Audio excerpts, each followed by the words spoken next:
Capítulo 3 – Evolução espiritual.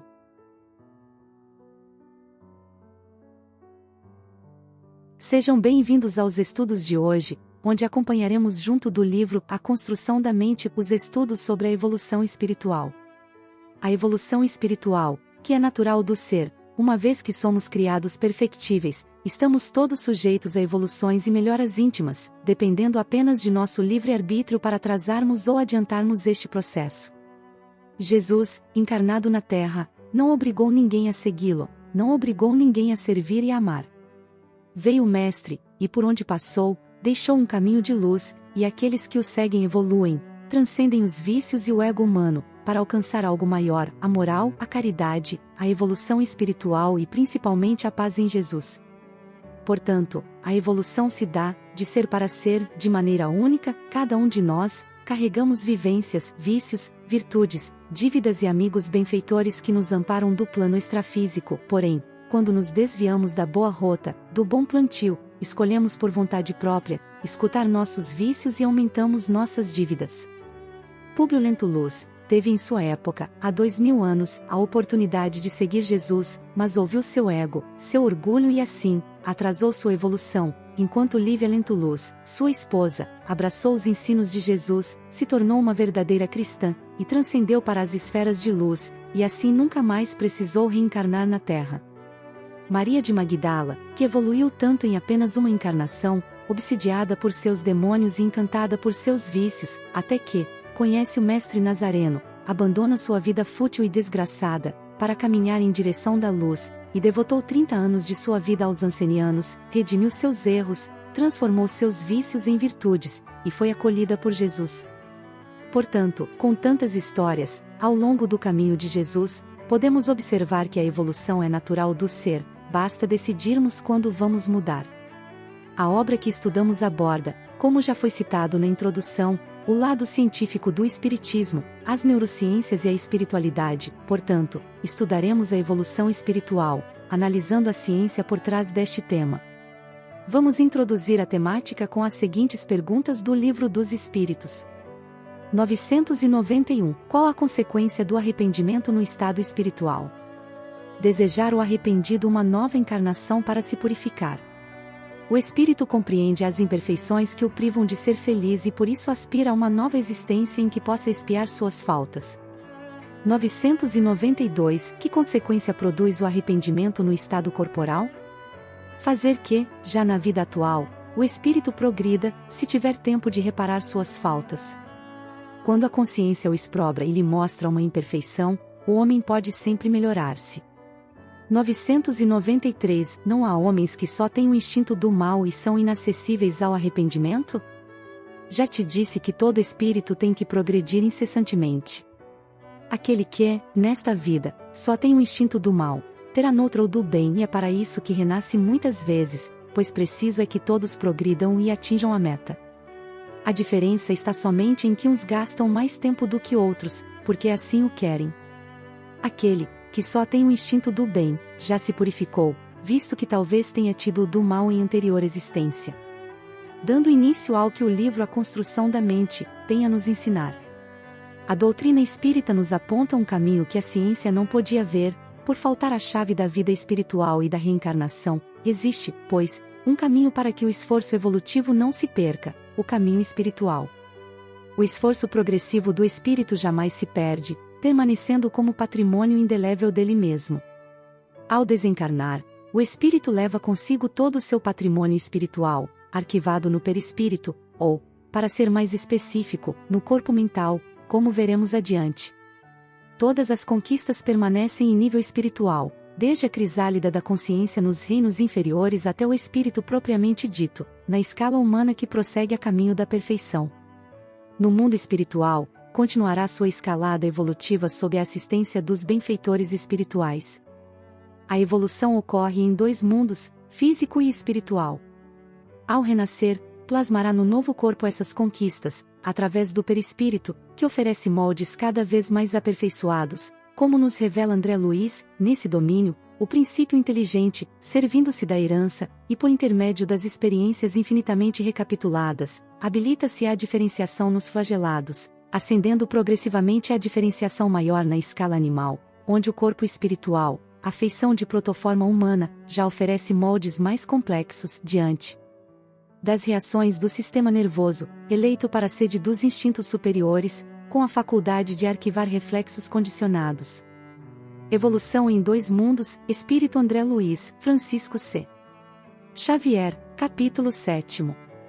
No ato da fecundação, reúnem-se os pronúcleos masculino e feminino, mesclando as unidades cromossômicas paternas e maternas, a fim de que o organismo, obedecendo à repetição da lei da hereditariedade, desenvolva-se dentro dos caracteres genéticos de que descende, mas agora, no reino humano, o espírito, entregue ao comando da própria vontade, determina, com a simples presença ou influência, no campo materno, os mais complexos fenômenos endomitóticos no interior do ovo, edificando as bases de seu próprio destino, no estágio da existência cujo início o berço assinala.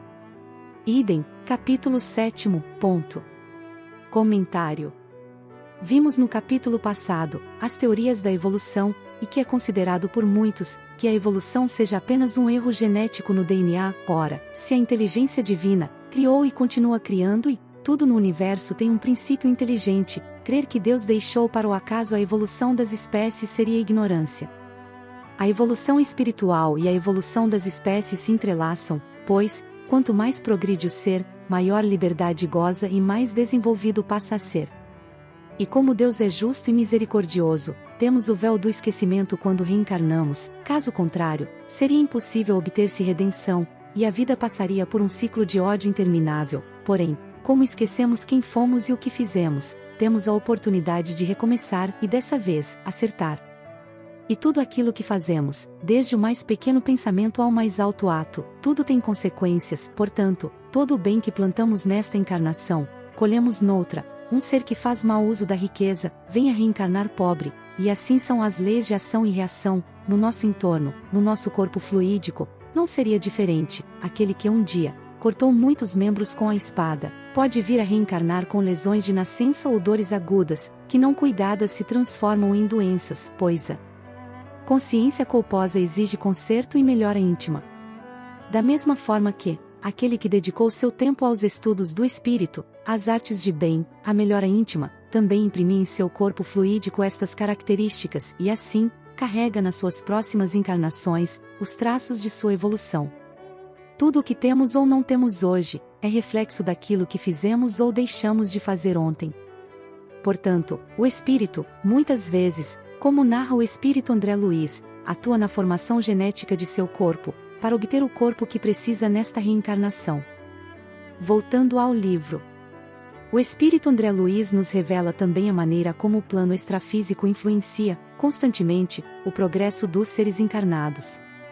A Terra nos parece uma grande escola, sob a atuação e supervisão constante das inteligências superiores. Daí a importância da educação, pois a mente do homem pode traçar profundas renovações no corpo espiritual, que se refletirá no corpo físico.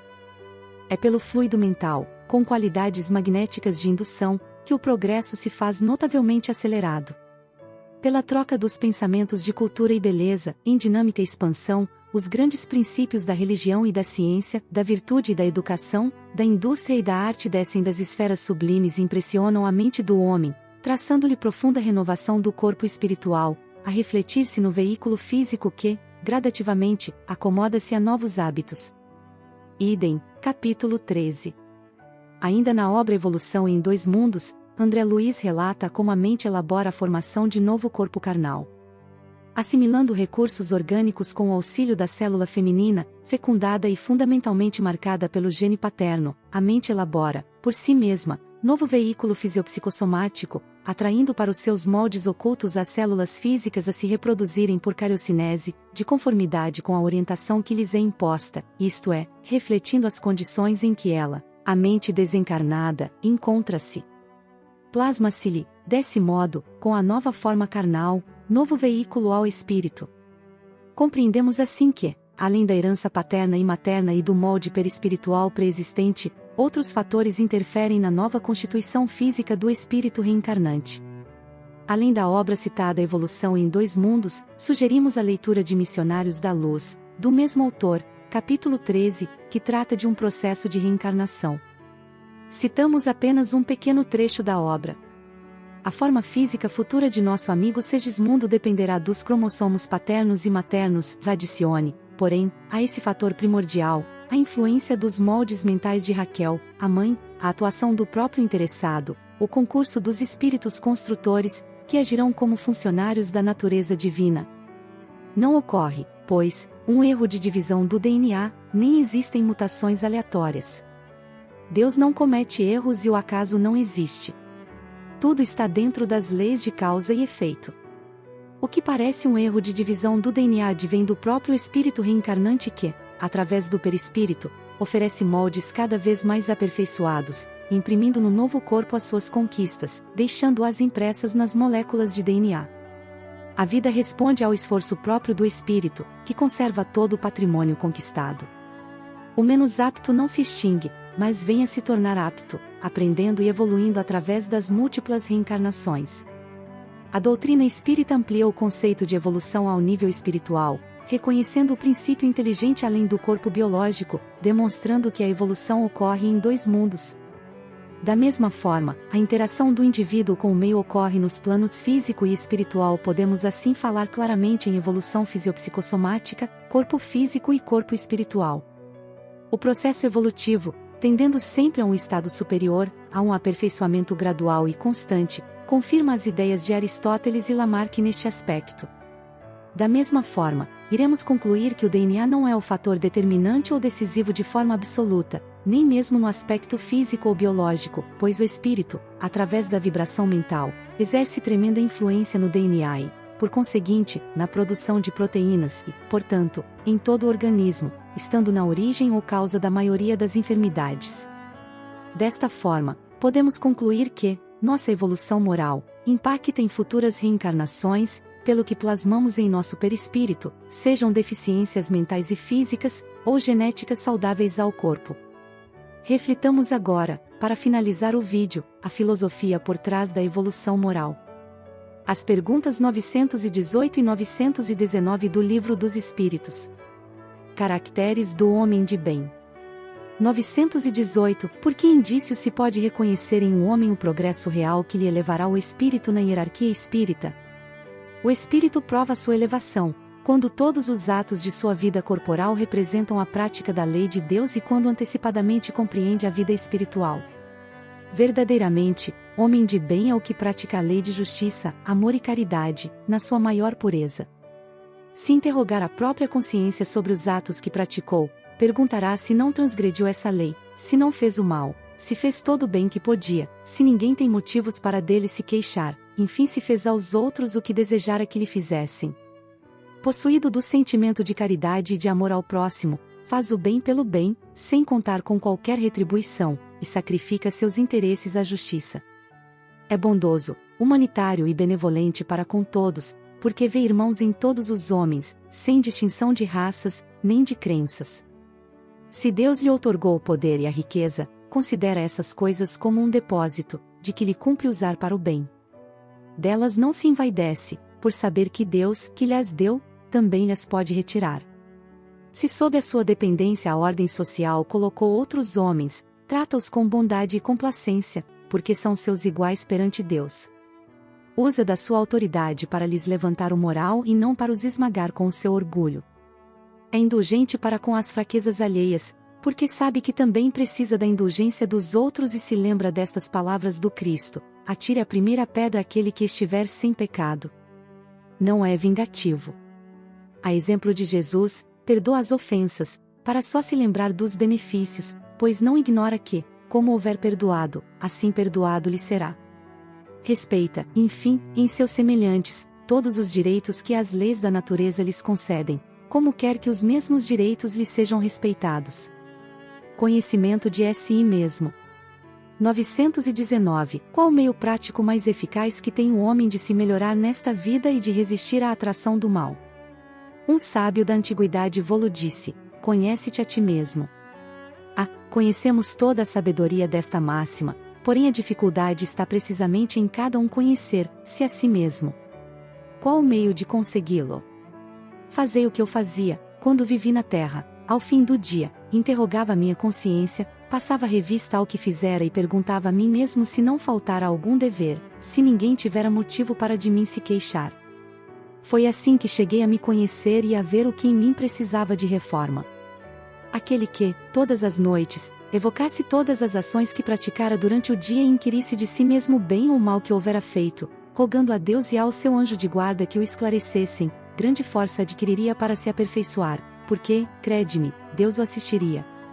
Dirigi, pois, a vós mesmos perguntas, interrogai-vos sobre o que tendes feito e com que objetivo procedestes em tal ou tal circunstância, sobre se fizestes alguma coisa que, feita por outrem, censuraríeis, sobre se obrastes alguma ação que não ousaríeis confessar.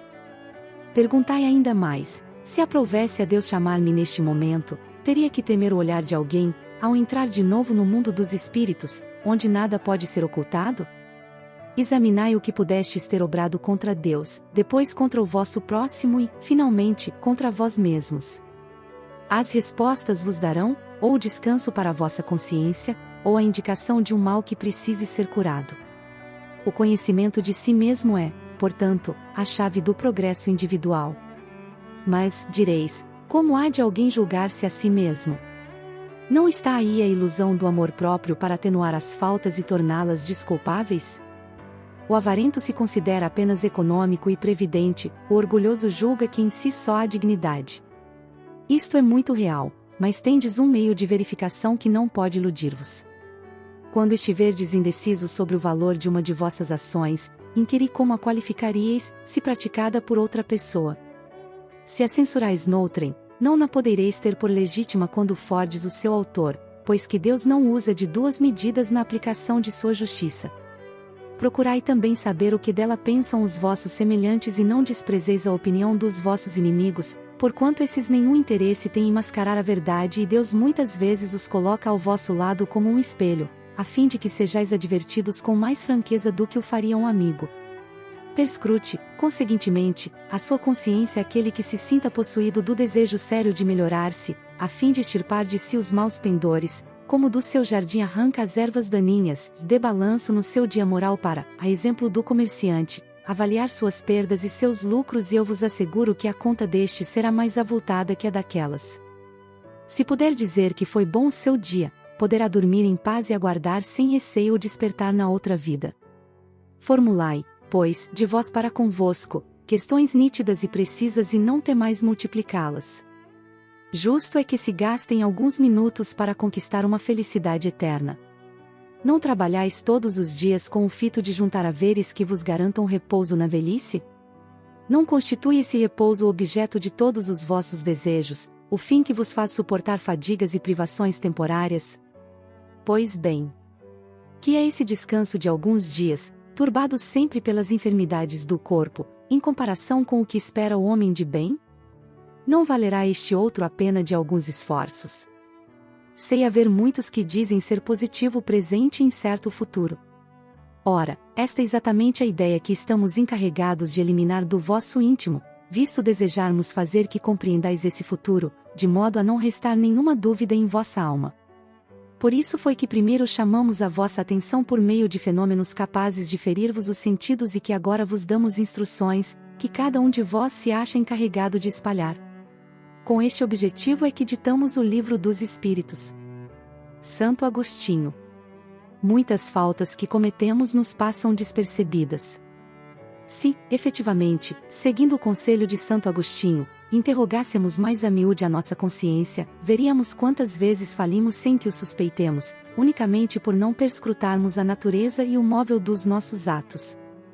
A forma interrogativa tem alguma coisa de mais preciso do que qualquer máxima, que muitas vezes deixamos de aplicar a nós mesmos. Aquela exige respostas categóricas, por um sim ou um não, que não abrem lugar para qualquer alternativa e que não outros tantos argumentos pessoais. E, pela soma que derem as respostas, poderemos computar a soma de bem ou de mal que existe em nós. Capítulo 17, Livro dos Espíritos. O homem de bem. 3. O verdadeiro homem de bem é aquele que pratica a lei de justiça, de amor e de caridade, em sua maior pureza. Se interroga a sua consciência sobre os próprios atos, pergunta se não violou essa lei, se não fez algum mal, se fez todo o bem que podia, se negligenciou voluntariamente uma ocasião de ser útil, se ninguém tem nada contra ele, enfim, se fez aos outros tudo o que queria que os outros fizessem por ele. Ele tem fé em Deus, em sua bondade, justiça e sabedoria, sabe que nada acontece sem a sua permissão e submete-se à sua vontade em todas as coisas. Tem fé no futuro e, por isso, coloca os bens espirituais acima dos temporais.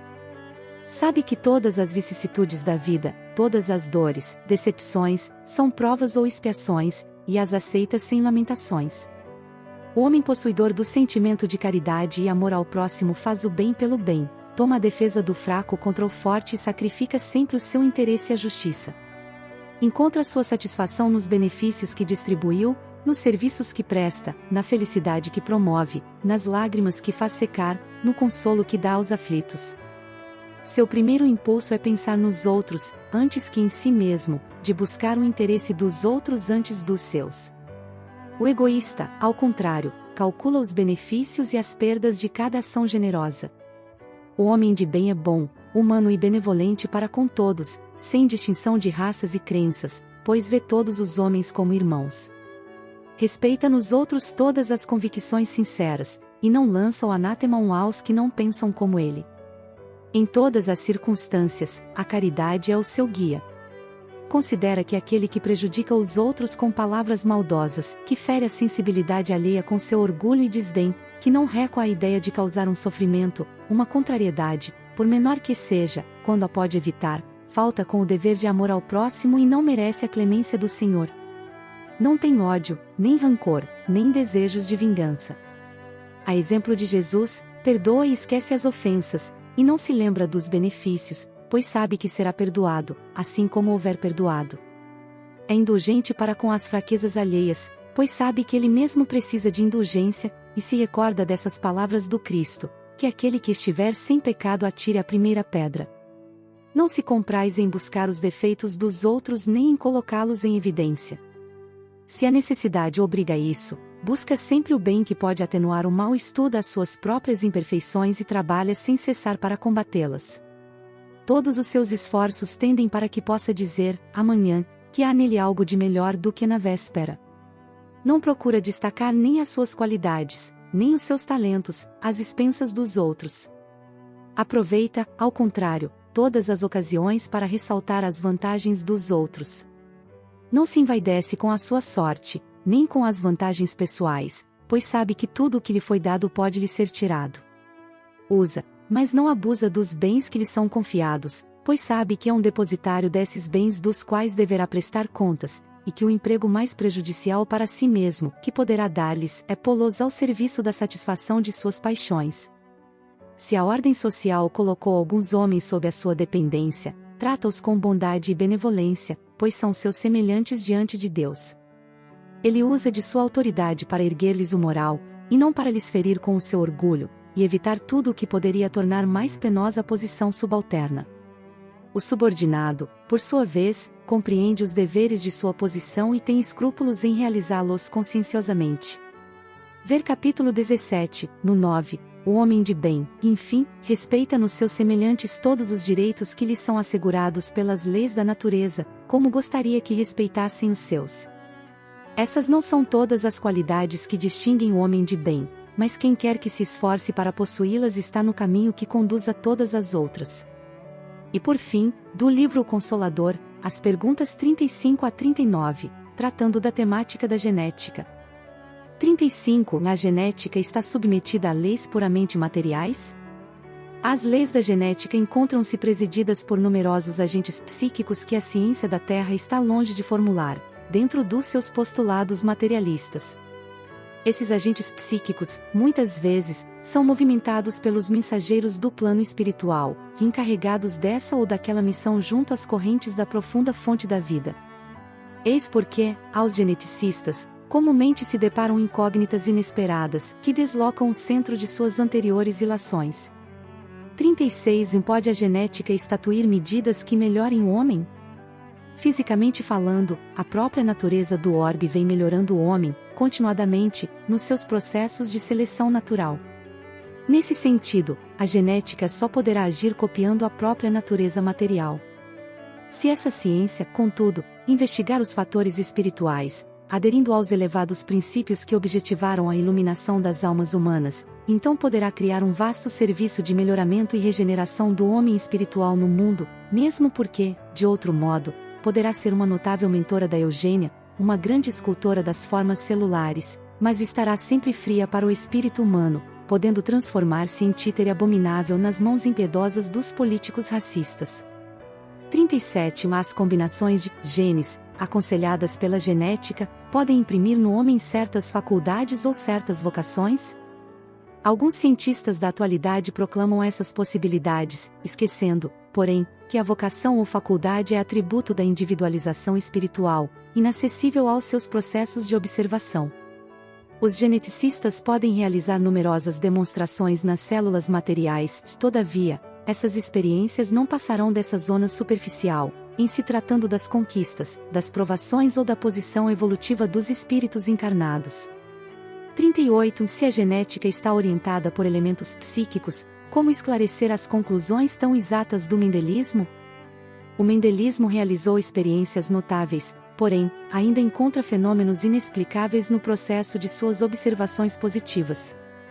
Faz-se mister considerar, igualmente, que, em escala decrescente, nos reinos da natureza, a genética apresenta resultados felizes nas suas demonstrações, pelo material simples e primitivo tomado para as suas observações práticas, tais como os complexos celulares de plantas e de animais, constituídos por expressões rudimentares. Em escala ascendente, contudo, onde a evolução psíquica apresenta as suas características de intensidade e realização, a genética encontrará sempre os fatores espirituais, convocando-a para um campo mais vasto e mais sublime de operações. 39. Quais as causas do nascimento de monstruosidades entre os homens e entre os animais? Não podemos olvidar que entre os homens esses fenômenos dolorosos decorrem do quadro de provações purificadoras, sem nos esquecermos, igualmente, de que o mundo terrestre ainda é escola preparatória de aperfeiçoamento. Os produtos teratológicos constituem luta expiatória, não só para os pais sensíveis, como para o espírito encarnado sob penosos resgates do pretérito delituoso. Quanto aos animais, temos de reconhecer a necessidade imperiosa das experiências múltiplas no drama da evolução anímica. Em tudo, porém, busquemos divisar a feição educativa dos trabalhos do mundo. A Terra é uma vasta oficina. Dentro dela operam os prepostos do Senhor, que podemos considerar como os orientadores técnicos da obra de aperfeiçoamento e redenção. Em determinadas sessões de esforço, os homens são maus alunos ou trabalhadores rebelados. Nesses núcleos, os prepostos de Jesus podem edificar o mesmo trabalho de sempre e, todavia, encontra a perturbação e a resistência dos próprios beneficiados, razão pela qual a fonte de energias pura não pode ser responsabilizada pelos fenômenos que a deturpam, operados pela indiferença, pela intenção criminosa ou pela perversidade das próprias criaturas humanas, objeto constante do carinho desvelado do Senhor, em todos os caminhos dos seus destinos.